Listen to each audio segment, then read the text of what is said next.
Hello बच्चों, let's read the question. Water in the adjacent xylem moves into phloem by the process of A. Facilitated diffusion, B. Acute transport, C. Simple diffusion और D. Osmosis. So ये जो question है आपके chapter transport in plants से है and the key concept used here is mass flow hypothesis जिसको हम pressure flow hypothesis भी बोलते हैं. ठीक है. It is from mass flow hypothesis. Right. Now, why water has to move from xylem to phloem? First तो ये understand करते हैं. Okay. तो according to your mass flow hypothesis होता क्या है? Leaf में photosynthesis के through बनता है ग्लूकोज. So जहाँ पे ग्लूकोज बन रहा है वो एरिया क्या कहलाता है? सोर्स कहलाता है. ठीक है. तो ग्लूकोज बनता है and then this glucose can not be transported in this form. That's why we converted into a disaccharide which we called sucrose. ठीक है. ये एक डाइसैक्राइड है and sucrose is the primary transport वाला फॉर्म जिसमें आपका एनर्जी, आपका food move करता है प्लांट के अंदर, ट्रांसलोकेट करता है. ठीक है. So this sugar is moved in the form of glucose is moved in the form of sucrose. ठीक है. तो लीफ से ये मूव किया कंपेनियन सेल में. ठीक है. कंपेनियन सेल में आपका सुक्रोज मूव करता है एंड देन ये living phloem sieve tube cells में मूव करता है by active transport.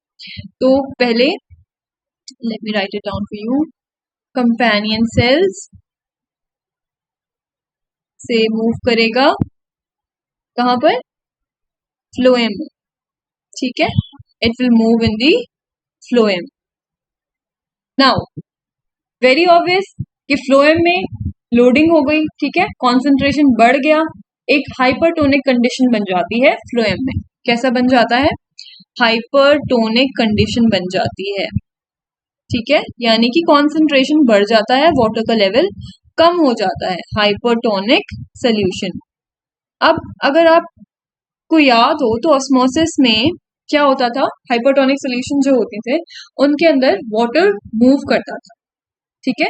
Hypertonic solution में जिनके सराउंडिंग जो सोल्यूशन होती है उसमें लोअर ऑस्मोटिक प्रेशर होता है. ठीक है. देन दी सोल्यूशन जिसको हम कंपेयर कर रहे हैं. ठीक है.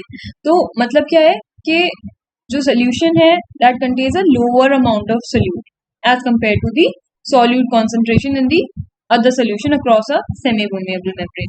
So let me draw it down for you. Let's suppose this is phloem and this is your xylem. Now phloem में concentration बढ़ गई है. ठीक है. phloem में concentration बढ़ गई है. phloem एक hypertonic solution बना चुका है. ठीक है. This is the hypertonic solution and यहाँ पे सॉल्यूट्स की कॉन्सेंट्रेशन बहुत ज्यादा हो चुकी है with comparison to the xylem वाला जहाँ पे कॉन्सेंट्रेशन सोल्यूट की कम है. तो अल्टीमेटली होता क्या है? ऑस्मोटिक प्रेशर की वजह से जो आपका वाटर है वो मूव करता है एडजेसेंट जाइलम से फ्लोएम के towards.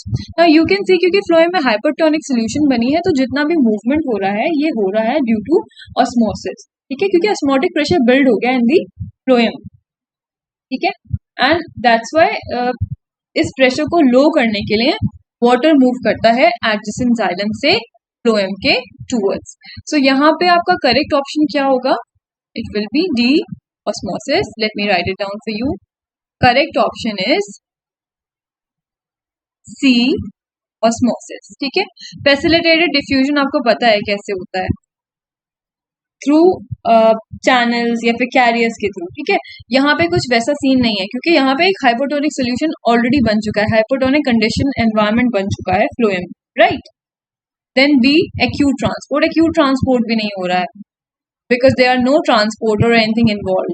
And then simple diffusion, we will not call it simple diffusion because जो मूवमेंट हो रहा है वो हो रहा है एक सेमी परमिएबल या differentially permeable membrane. So the correct option will be osmosis because osmosis की क्या डेफिनेशन है? Specific diffusion of water across a differentially या फिर सेमी परमिएबल मेम्ब्रेन, ठीक है। तो जो यहाँ पे ड्राइविंग फोर्स है, we will say it is osmosis. With this, I hope you understood the question well. Thank you and best of luck.